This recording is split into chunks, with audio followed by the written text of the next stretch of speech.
Yo, welcome to another episode of Simply Bitcoin Live, your number one source for the peaceful Bitcoin revolution. We cover breaking news, culture, mediatic warfare. We'll be your guide through the separation of money and state. Today, we're going to talk about incentives. We're also going to talk about the Cantillon effect. I know that some people say it differently.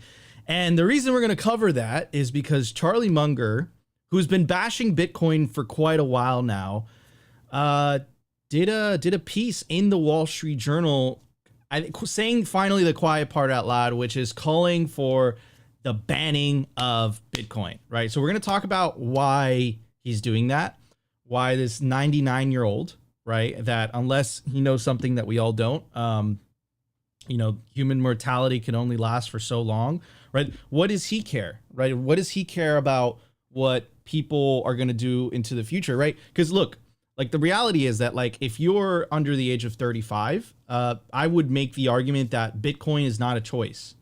Bitcoin is like it's a necessity for your life, right? You've been definitely severely affected by this crazy the crazy money printing, the effects of that on society, and we've talked about this many times, right?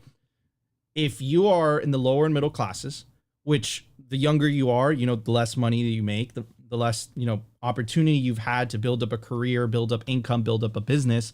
So the reality is that the lower middle classes, right, that don't have the means to save in assets, you get poorer when they print money, right? It's the wealthy that do have the means to save in assets, therefore benefit from asset inflation, they get wealthier.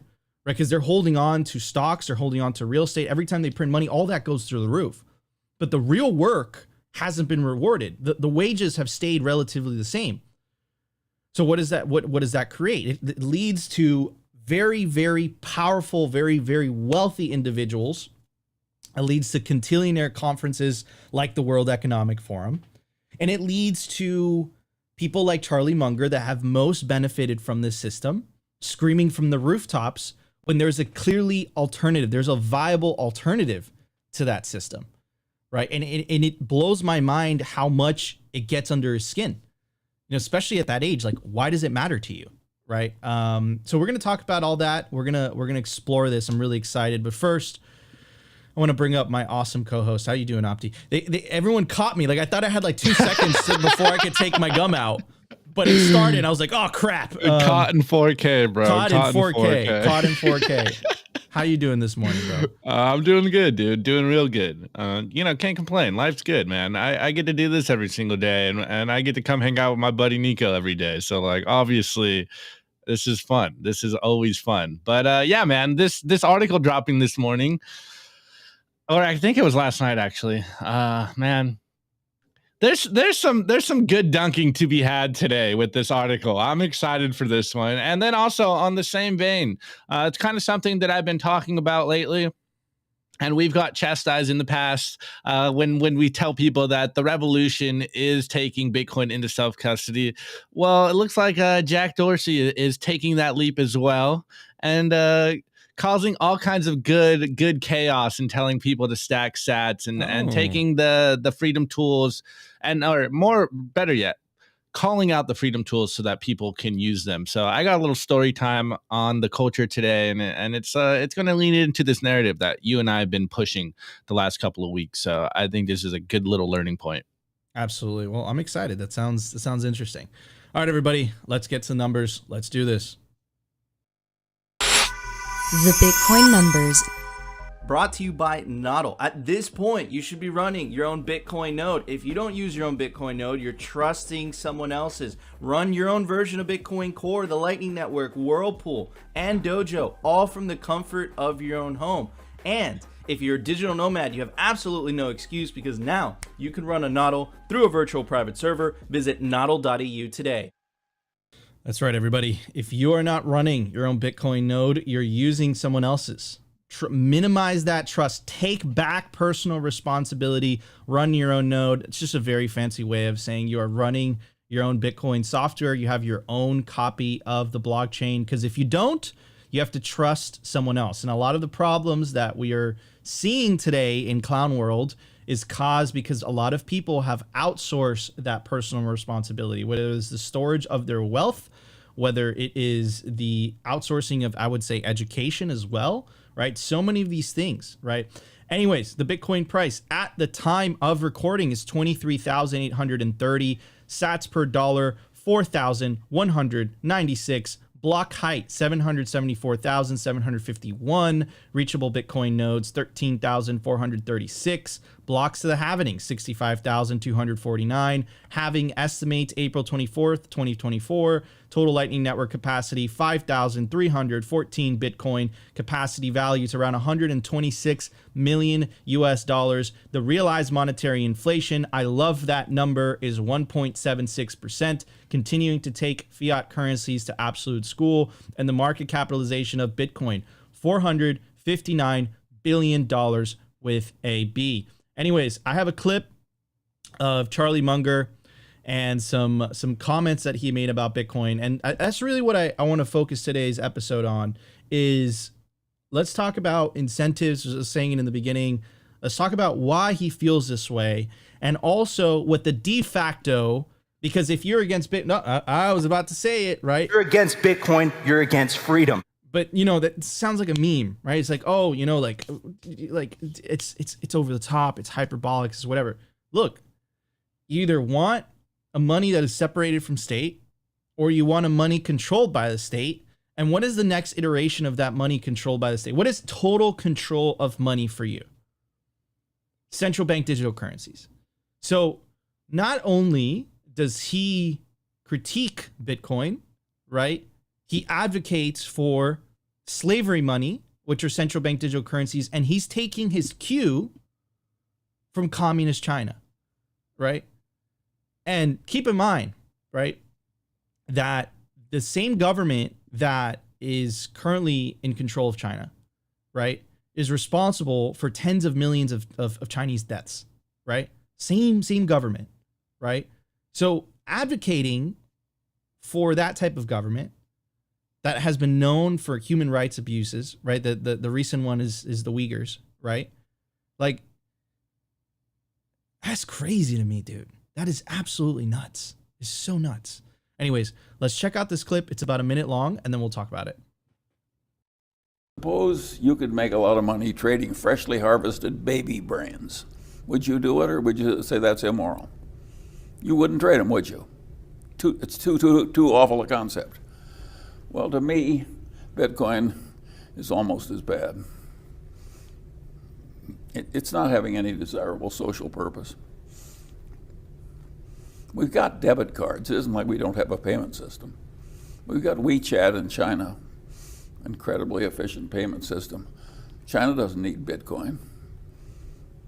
And if you have a WeChat, why would you do it in a medium where the value changes enormously? Nobody in his right mind would want a payment system where the very thing you were using went up and down by 20% in a day. No, I regard the thing as a combination of dementia and immorality. And I think the people that are pushing it are a disgrace. So a couple things there, right? So we've talked about many times this concept of projection, right? Projecting onto us what it is that you feel you are themselves, what you feel you are yourself, right? Central bankers have described Bitcoin in so many of these interesting ways, right?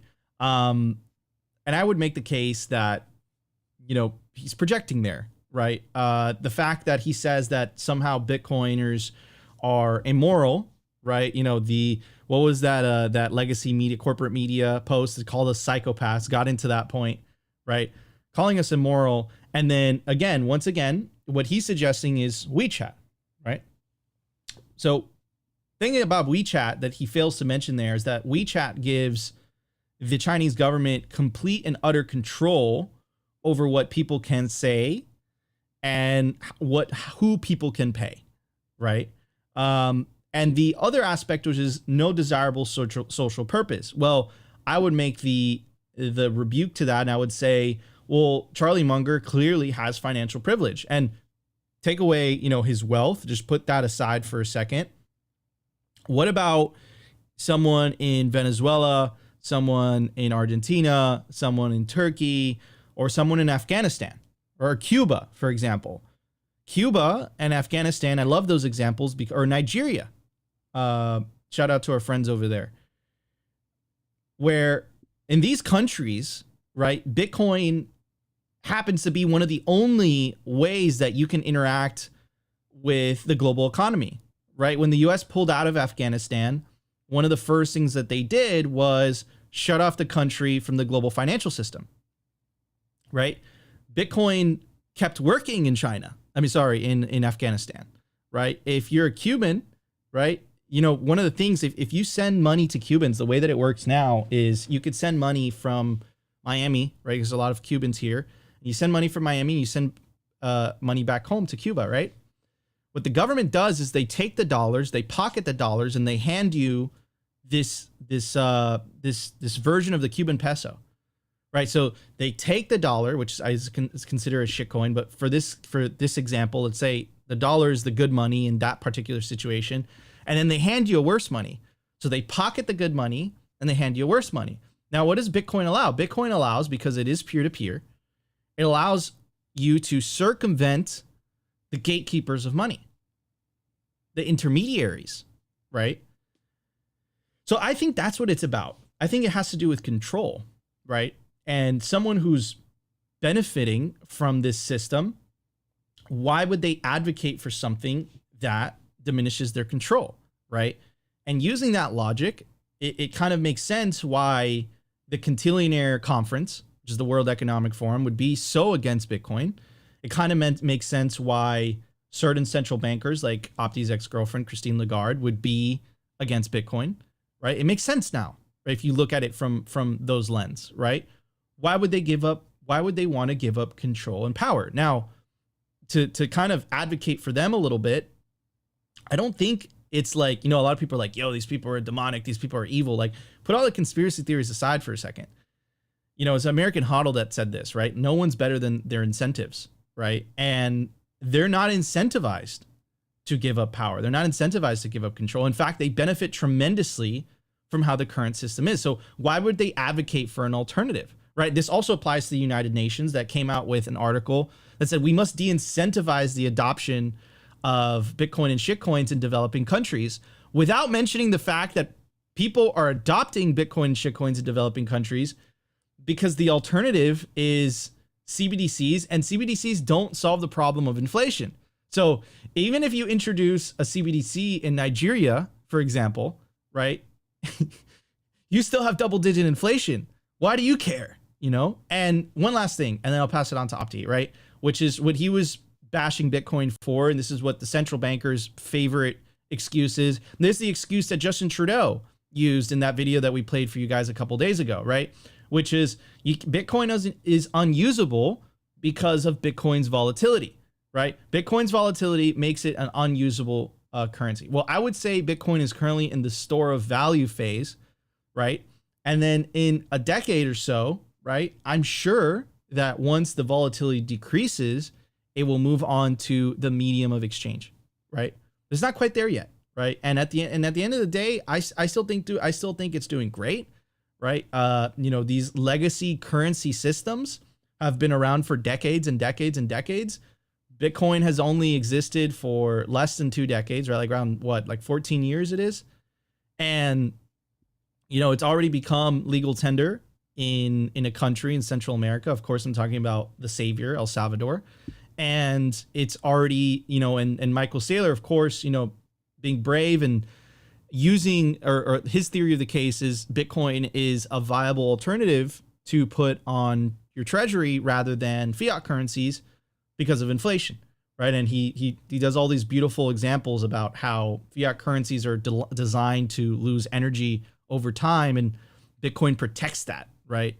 So it's just crazy, dude. I mean, but that's what he said, and that interview was about a year ago. Fast forward, and now he's saying the quiet part out loud, and I would make the case that he's using the same excuse that Elizabeth Warren used to justify the bill that she introduced she's using the FTX blow up. So once again, dude, like the commingling of, you know, the faults of crypto, which in my opinion is like fiat times 100, right? And you're commingling it with Bitcoin. There's two things that are happening here, right? There's all the gambling and the speculation that is happening in the crypto aspect of things, right? The VCs, right? It's literally what it is. And then there is the peaceful Bitcoin revolution, which is the separation of money and state, which can only be truly achieved with something that is truly decentralized. There's two separate things that are happening at the same time. And unfortunately, the legacy media, and it gets to a point where I would start to say that they're doing it on purpose, are commingling the two, right? So fascinating. Very, very, very fascinating what's happening. Anyways, Opti, what are your thoughts on that video? Did you bring up the article? The what he said this morning? I'm gonna cover it in the news. I want to spend a lot of time talking about this. Perfect. Yeah. All right. Well, all right.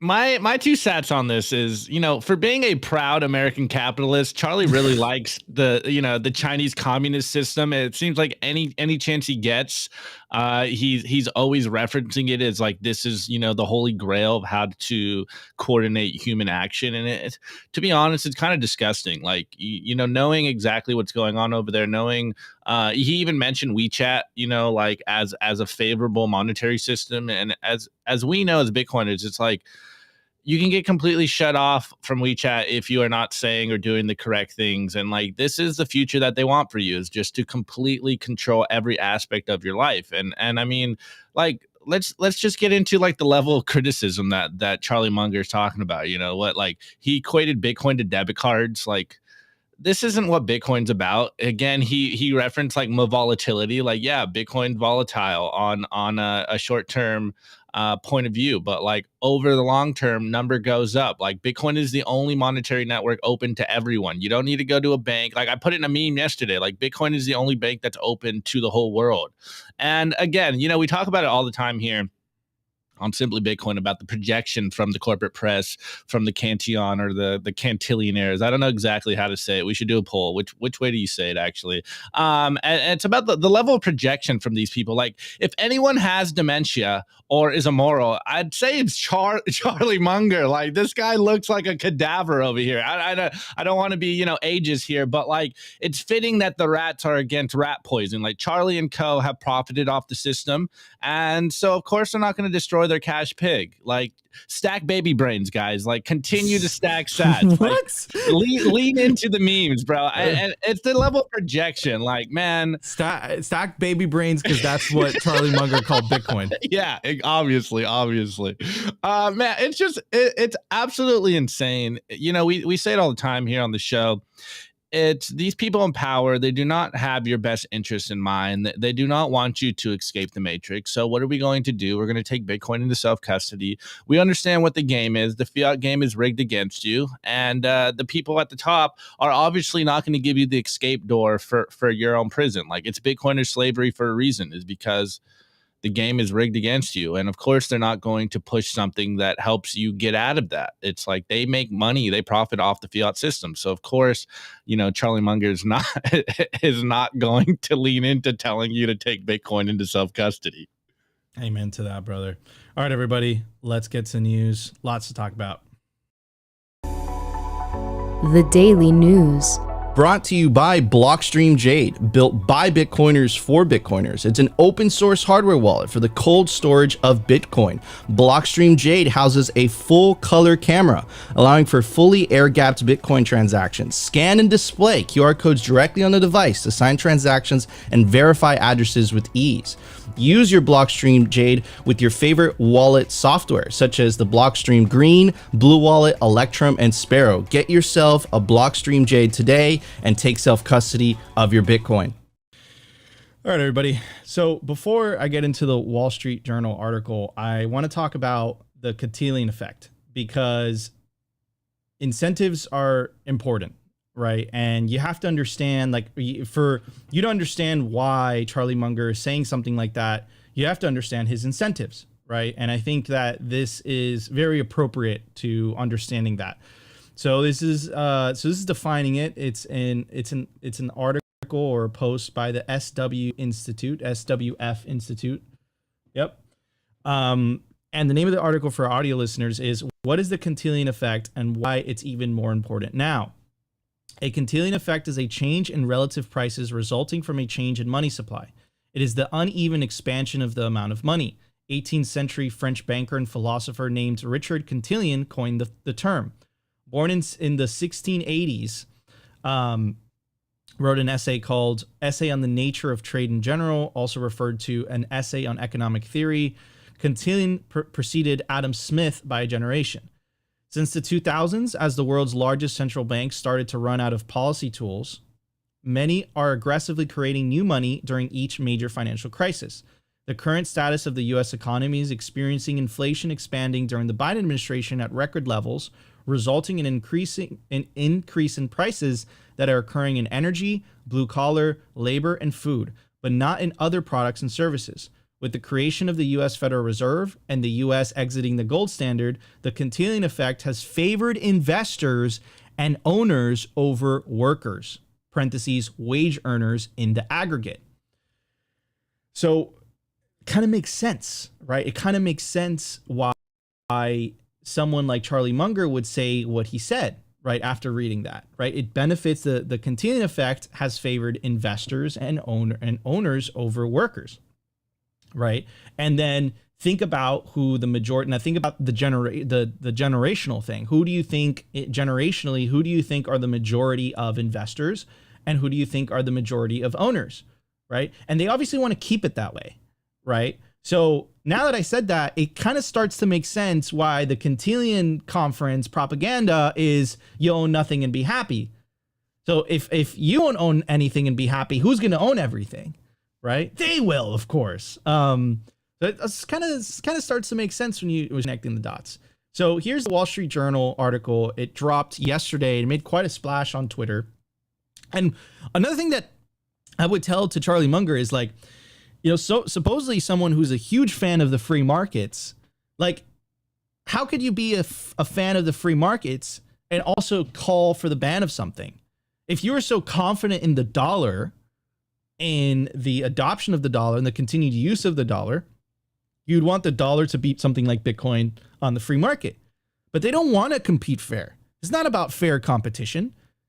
This is about, we have to continue doing this. And this is why I'm also not a fan of legal tender laws either, right? I think legal tender laws are BS. And specifically here in the US, like, why are we being forced by law to use a money that is designed to lose value? And that, what I just said just now, and we were actually talking about this last night on Simply Bitcoin IRL with Dr. Jeff Ross, is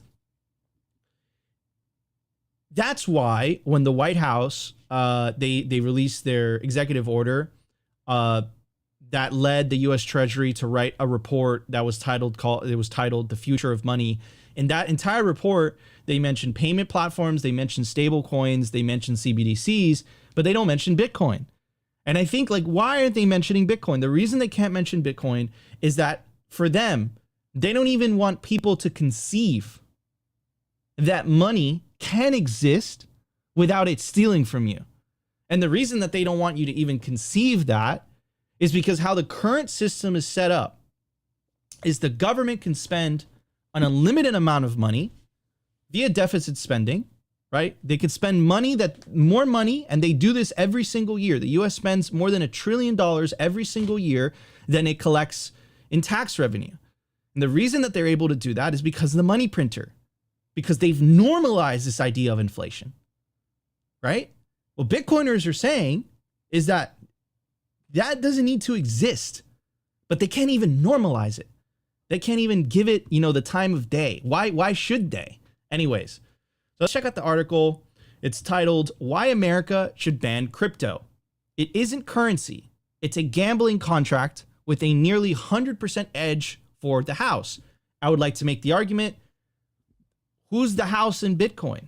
There is no house, right? And a house is, it's a gambling term, right? Whenever you go gambling, whatever game you play, whether it's blackjack or, the machines or whatever it is, whatever floats your boat, right? The house always has an edge. The casino always has an edge. So that's what he was referencing. So, like, but Bitcoin, it's rules without rulers, right? You are the one running the software if you run your own node, which is why we advocate for it. You could build one or you could buy one. Obviously, we recommend our sponsor, NODL. They're freaking awesome. Check them out.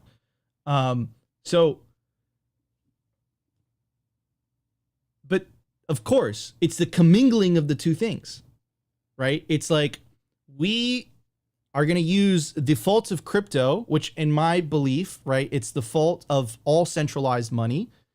And we're going to commingle that with Bitcoin and kind of create this obfuscation layer and hope that people won't notice. Well, you can only do that for so long.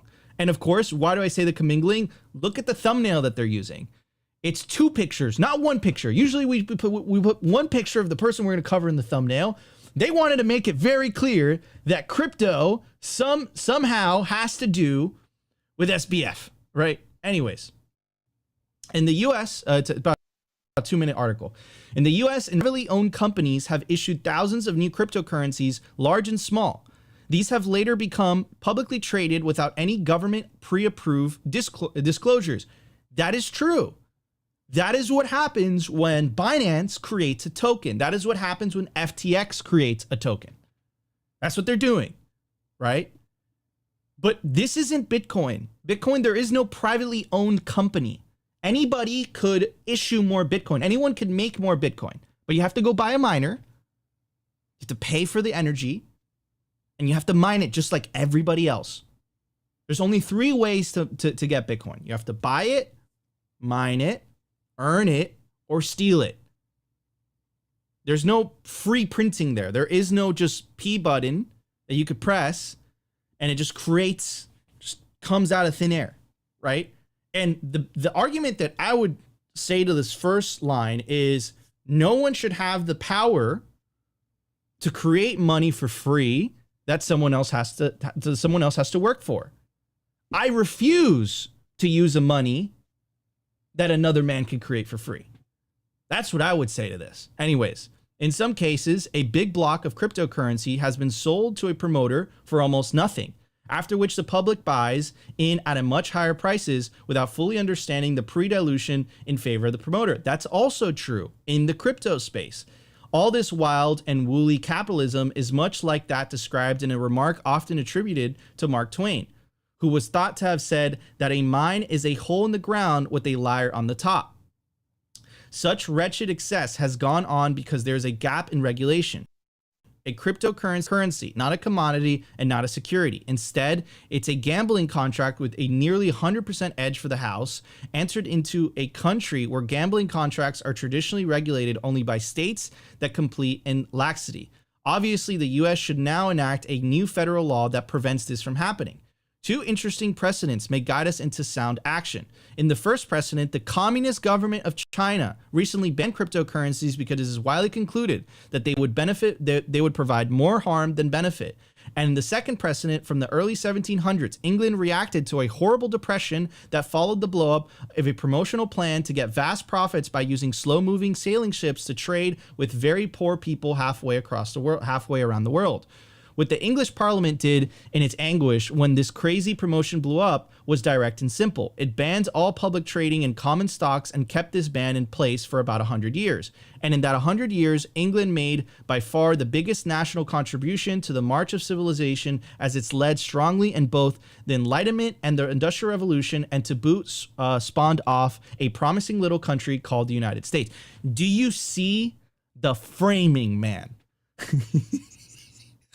We must ban Bitcoin because it will lead to the most prosperous 100 years you've ever seen. This dude's 99 years old, but holy cow, the framing here, the framing and the audacity. And also remember the first example that he said. He's like, we must do this because this is what the Chinese Communist Party did, which I find fascinating. What should the US do after a ban of cryptocurrencies is in place? Well, more action might make sense. Thanks the Chinese Communist Party, communist leader, for his splendid example of uncommon sense. We must thank Xi Jinping for, there you go. If they try to ban, Bitcoin and cryptos in the United States, Charlie Munger is telling you who we should thank. Anyways, let's take a look at what the F happened in 1971. And I'm going to connect it with the thing that we were talking about earlier, right? The Cantillon effect. And it's the idea that the Cantillon effect has favored investors and owners over workers in the aggregate. Now, they said that is since the 2000s, but really this has started happening since 1971. 1971 is when Richard Nixon took the U.S. off the gold standard. Basically, it allowed the U.S. government to print as much money as their heart desires. And that really led to the stagnation of the wages, right? But again, if you were in very close proximity to the money spigot, you've gotten tremendously wealthier. Now, from someone in Charlie Munger's shoes, there's nothing wrong with that. But if you're like everybody else, that sucks. And this is why we Bitcoin. Anyways, so growth in productivity and hourly compensation since 1948, it's been pretty close together. 1971, compensation has only risen 115%, while the productivity has risen 246%, right? Also, real GDP, real wages, and trade policies in the US. And again, around that 1971 number, real GDP per capita has gone through the roof, while the real median weekly earnings of full-time workers has stayed relatively stagnant. Income gains widely shared in early post-war decades, right? So in 1971, you started seeing the difference, right? And it's just example after example after example. If it was just one example, you would say, okay, that's a coincidence. But the fact that there's so many examples, you can't say that in good faith that it's just a coincidence, right? You can't say that you can't say in good faith that it's just a coincidence that around 1971, right, that trend started to happen, right? So I don't know, man. I think it's disgusting what he said. I think it's short-sighted. I think it's also completely irresponsible from someone he's so influential, so wealthy, right? And why do you think he's dropping that in the Wall Street Journal? It's not for us peasants to read. He's hoping to pressure some regulators, right? To, hey, you guys have to act on this. And that example that he used of the British, right? Like, dude, like, talk about like taking things out of frame, to fit your political ends, right? It is such BS, dude. And I'm gonna tie this up with the very powerful piece that Corey Clipson wrote, CEO of Swan, right? The race to avoid the war. This is why it's so important, right? This is what the race is. You want to know what the race is? There you go. Here it is, right? This is what it is. You're looking at it, right? There are very powerful people that stand a lot to lose if Bitcoin succeeds.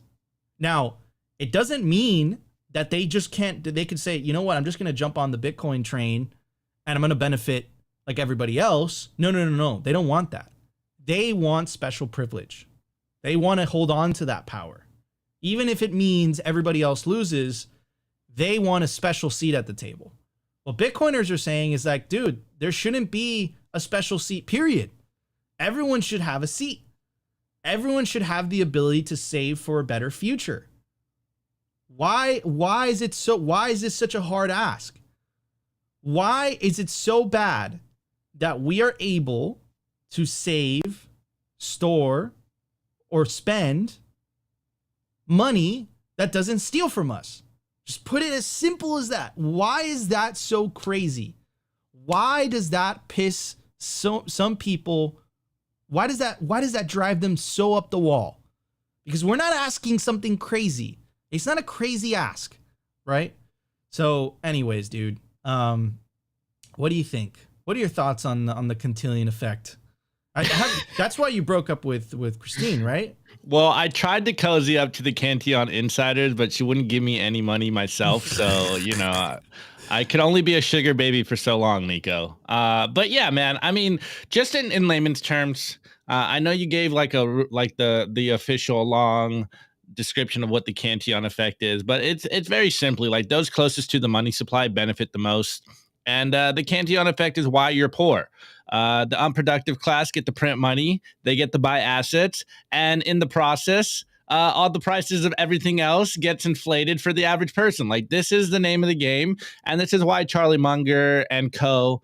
obviously don't want you guys owning Bitcoin. And to be completely like technical, I'd say like he's not really wrong in regards to crypto. Like crypto house does always win. You know, they have pre-mined shitcoins. There's private companies that are in control of those tokens, but Bitcoin is not crypto. And this is what we continuously try to talk about here. Like there's no pre-mined in Bitcoin. There's no privately owned company that runs Bitcoin. There's no head to chop off. Like Bitcoin is fundamentally different than cryptos.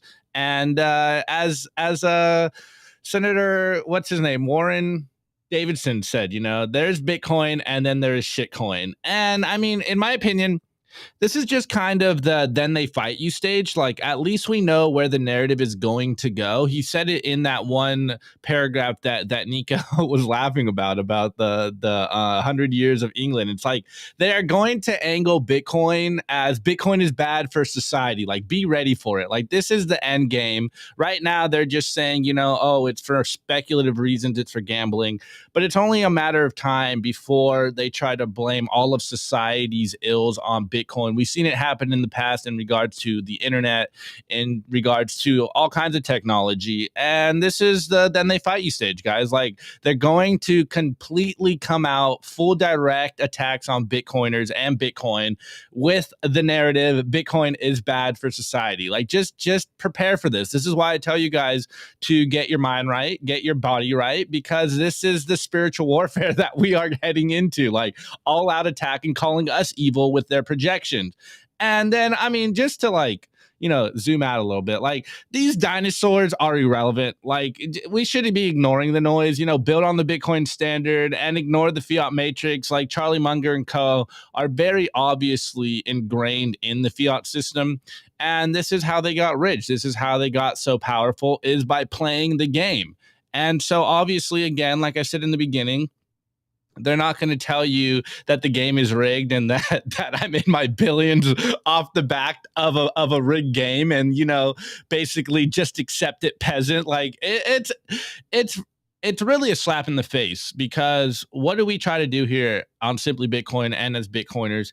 It's just provide a money that stops stealing from you. Well, these people got rich by stealing from society and from the future. And so they're obviously not going to talk down on the very system that made them rich. They're fully ingrained in it. This is why they are able to be in the position they are. So as Bitcoiners, obviously, you should kind of be mad at this. Like it feels like a slap in the face as far as I'm concerned. But hey, this is why we do what we do. That's exactly what it is, dude. It's literally a slap in the face. And yeah, but I mean, this is why we call it the peaceful revolution. This is why we call it the separation of money and state. This is what it is. Like these attacks will continue to increase as more and more people decide to opt out, right? And then the attacks will increase in severity, and they will be a lot more drastic.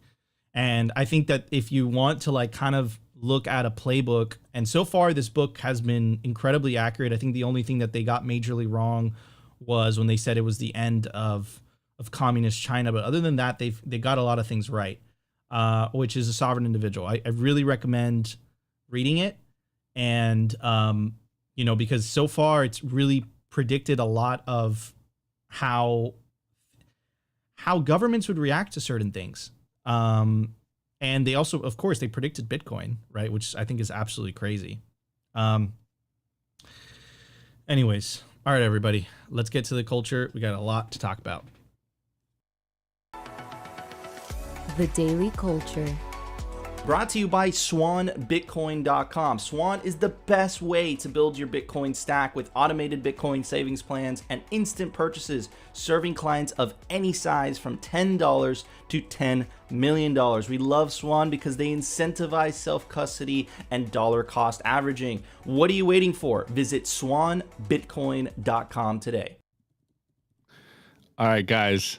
Nico, are you going to do some of those plugs? Yes, I am. But we can do them later. All right, I'll keep it going. I'll keep it rolling while Nico figures it out. All right, guys, look, this is the culture. Oh, wait, here he goes. He's got it on the back end. Guys, let me tell you about BitBlock Boom. It's going to be an awesome Bitcoin conference in Austin, Texas, August 24th, 25th, 26th, 27th, 2023. It's not a shitcoin, NFT, or blockchain event. They talk about Bitcoin, and more Bitcoin. Also, check out Unconfiscatable. It's going to be this awesome Bitcoin conference in Las Vegas, Nevada. Speaker list includes Tone Vays, Jimmy Song, Adam Back, Jack Mahlers, Greg Foss, Mark Moss, and many, many more. You can take advantage of the promo code Simply10 for Unconfiscatable and Simply-Bitcoin for BitBlock. Boom. Anyways, Opti, she said something about Jack Dorsey. Yeah, what do you yeah. gotta say about Jack I got Dorsey? the receipts. I brought a couple tweets as well, but I kind of wanted to give a little context before. And it's something that we've been talking about a lot on this show for a couple of months now. It's this idea of like, look, you guys, out there's a lot of talking heads. There's a lot of people that are focused on the problems of society. But as Bitcoiners, as someone that is a simply Bitcoin viewer, a friend of ours that shows up every single day in the chat, you understand what we understand. Look, we know what the problems are in the world. That everyone is talking about the problems, but very few people are talking about the solutions. And I've been saying for a while in the Twitter spaces and on the show as well, that I have a simple heuristic now. And if you consider yourself a freedom fighter, you consider yourself someone that calls attention to the problems, I'm out here for awareness and all this stuff. Well, I have one simple heuristic and one watermark. If you are not pushing people towards self-custody, naming the wallets that you like we do every single day, the Bitcoin wallets that we like, Spectre, Jade, Cold Card, Seed Signer, Blue, Green, Breeze, Moon, Phoenix, Zeus. I might have missed one today, but I'll probably say it at least 2 more times before the end of this little bit. Then you are doing your audience, your Twitter following, your viewer count on the television or on YouTube or wherever you're streaming a disservice, because there's only one thing that is going to help us right now, that's going to get us out of this situation, and that is telling people to take Bitcoin into self-custody. Again, get Bitcoin however you want, whether it is providing your services for Bitcoin, whether it is, no KYC, whether it's on exchanges like Swan.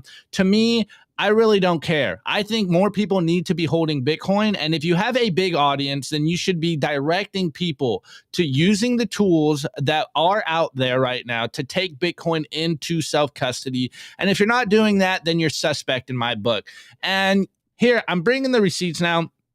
And, say what you want about Jack Dorsey, and what happens and what he's done, and particularly what he's been involved with in Twitter. I think that I don't know any insight in all that, but I think this is a learning moment for everyone out there. I don't care if you have a big following, if you have a small following, you need to be directing people into self-custody. And here we got some examples from Jack Dorsey. Shouts out to Jack Dorsey because he's doing exactly this. So first and foremost, let's just jump in here on his Twitter. He's got 6.5 million followers on his Twitter. And look, you can see he's got his Nostr public key right there in his bio. And, he's doing awesome work out here on Nostr. And you can see here's William Kasserin. I probably butchered your last name, bro. Forgive me. But he is one of the devs that is building the Damus app that is on Nostr. And look, you can see Jack over here. Just going, easiest way to feel the next level of Nostr is set up a wallet. Look, he is pushing people to Wallet of Satoshis. Say what you want about Wallet of Satoshi, but he is doing more than most people out there that are just complaining about the issues out there. And he's pushing people towards self-custodying their Bitcoin, which I think is the most important thing to be doing. And furthermore, not only is he pushing people to self-custody, but he's pushing shitcoiners to self-custody. He's like, done. First Bitcoin, anything I've added in ages. And look at Jack. He's continuously doubling down. He says, boom. Now look into wallets where you own all the responsibility, like Moon or Phoenix. And this is what we're talking about, guys. If you have a following of any sort, then you need to push people towards the tools that you like to use, because this is how we get the signal out there, is pushing the Bitcoin wallets, the hardware signing devices, the mobile signing devices that we like. And look how much he's doing this. He literally basically broke Wallet of Satoshi because he's pushing so many people to self-custody. And this is the way. Again, he's got 6.5 million followers on Twitter. And this is just kind of back to this idea that Nico and we got chastised in the beginning about this because we would start off our mimetic warfare with just Bitcoin is the revolution, taking self-custody is the revolution. And then we've upgraded it to every time we say this, I have to name the wallets that we like. Our sponsors, Jade. We love Cold Card. We love Seed Signer. We love Spectre, Sparrow, Blue Wallet, Green Wallet, Moon Wallet, Breeze Wallet, Pine, Zeus. Like, these are the tools that I use. I don't know how many wallets I have on my phone. I continuously try to find new wallets and push people towards the wallets that I like. Like I've been telling you guys, I've really been liking Moon Wallet. It seems to onboard people very quickly. It's got like two options, send and receive.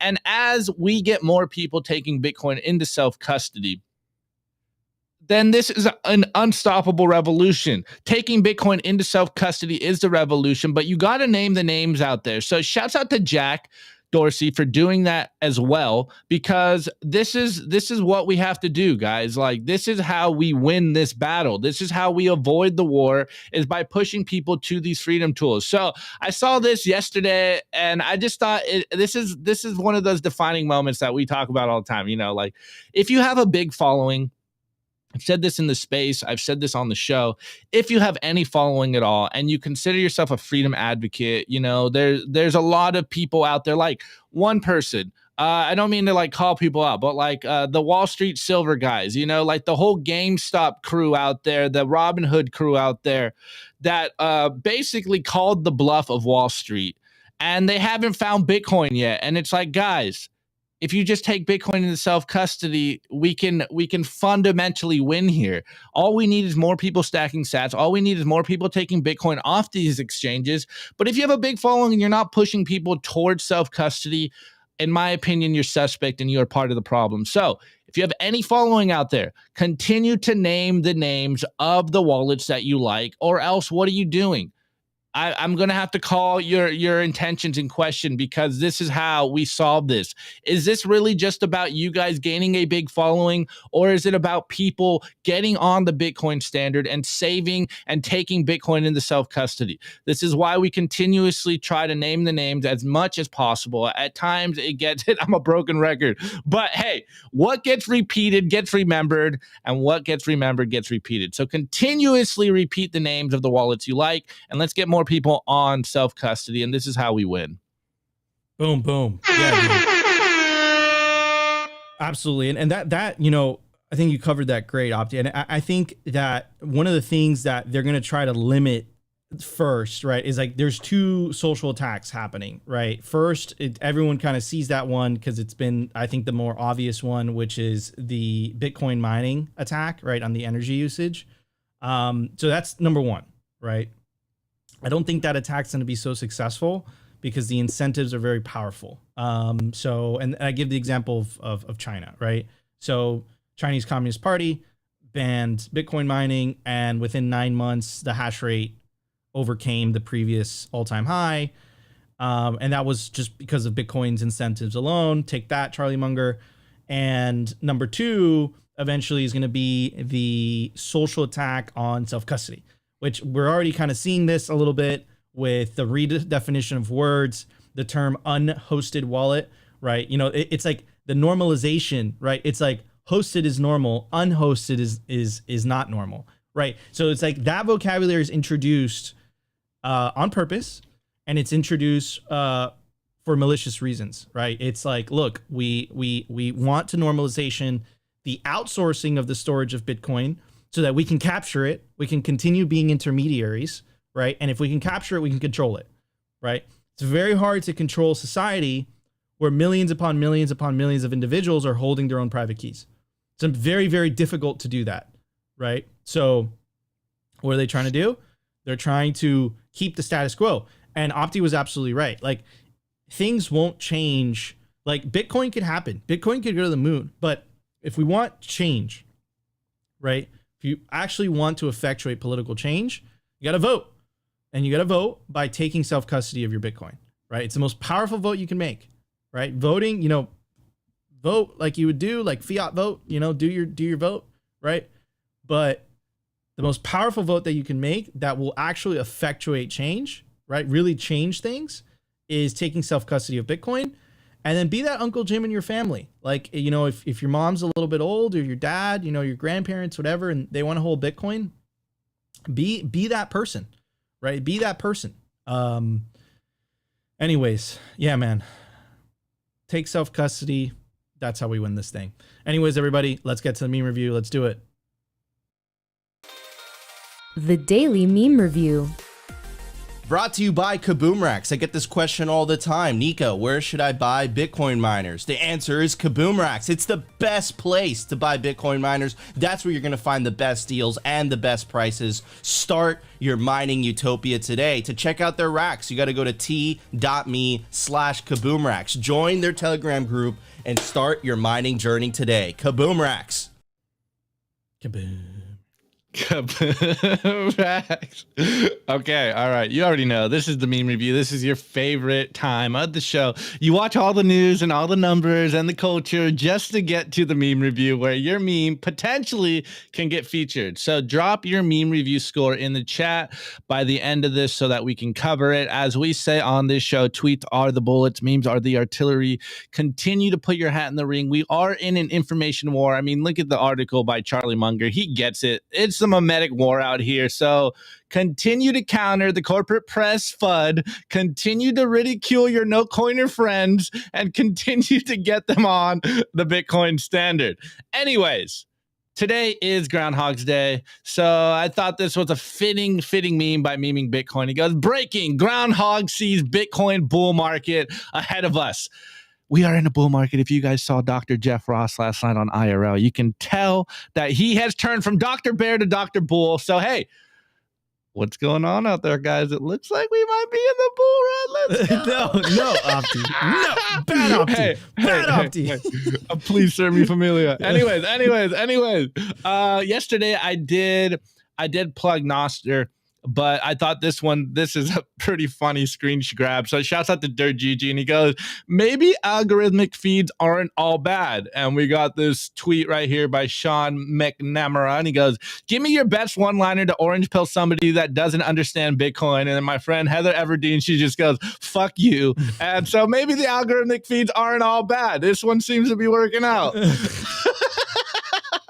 All right, this next one, shouts out to our friend at Jose_S_Bam. And he just goes, hashtag Bitcoin. And it's a fortune cookie. And he goes, you should have bought Bitcoin under 20K. What are you doing? You should have bought Bitcoin under 20K. We are above 20K right now. Anyways, this next one is by at future_hodl. And again, he just goes, hashtag Bitcoin.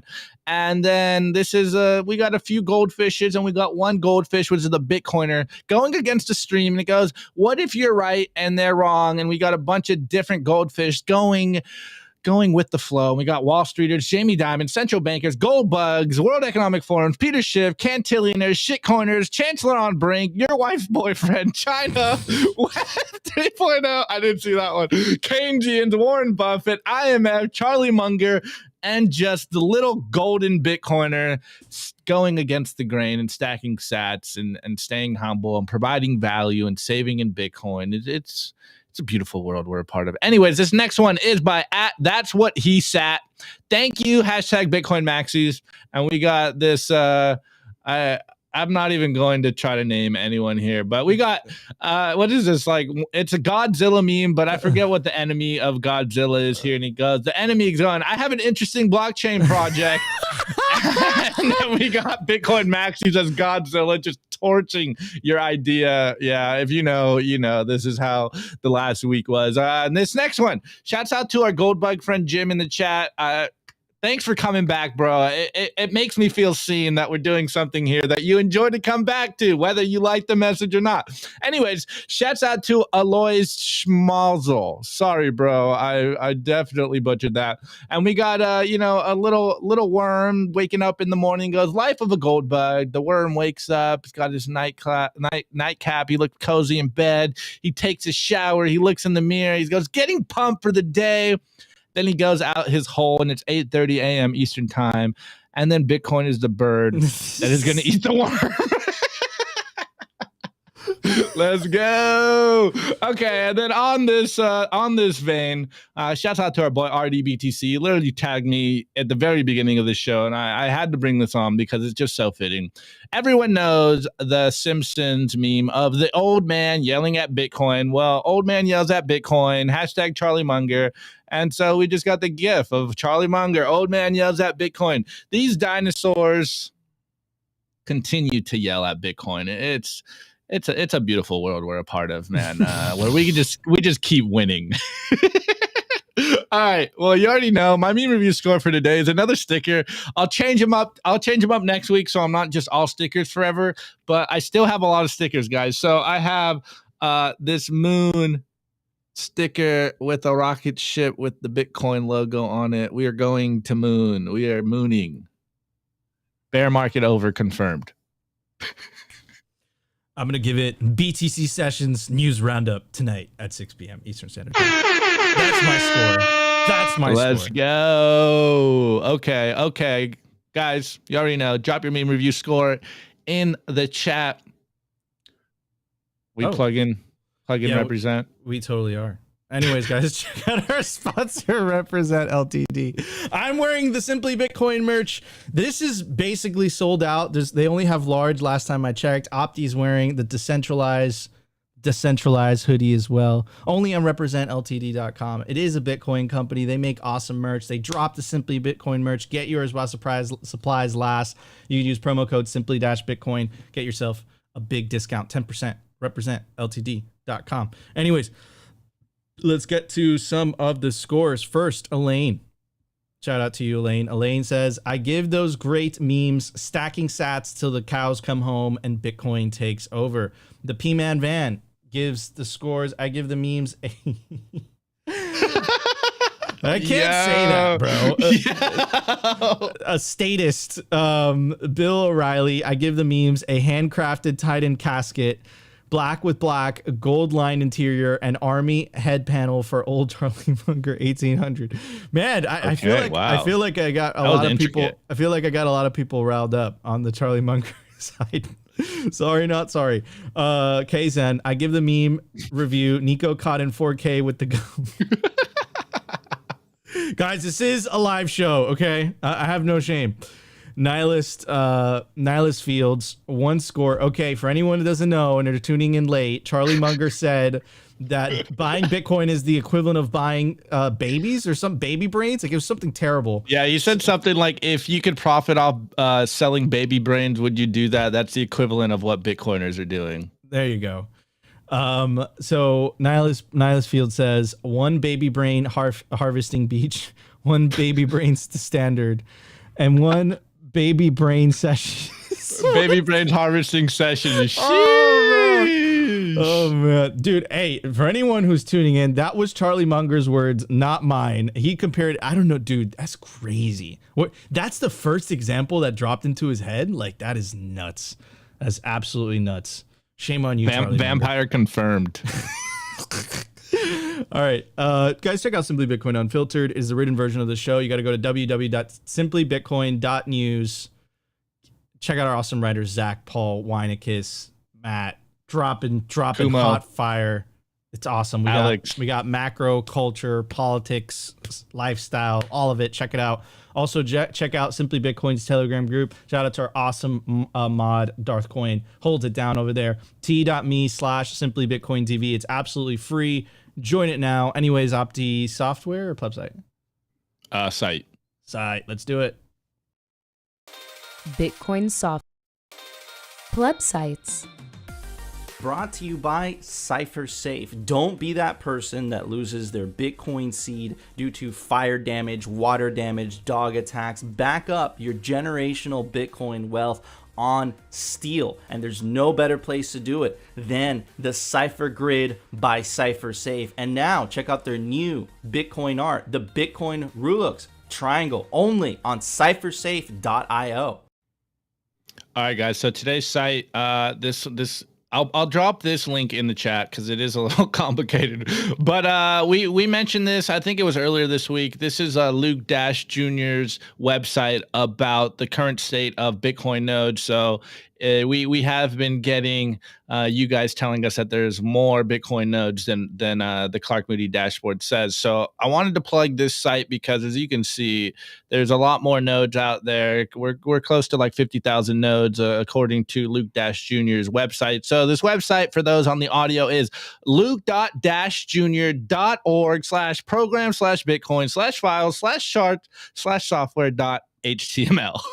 And you can check this out for yourself. Do not trust us, verify, and we'll continuously keep you guys up to date on that as well. So, make sure you run a node. But also, if you like this show and want to hear it in audio form, we are on Anchor, we are on Spotify, we are on Apple. Again, I'm pretty sure we're on every single podcasting app out there. But we are a part of the Value for Value economy on Fountain.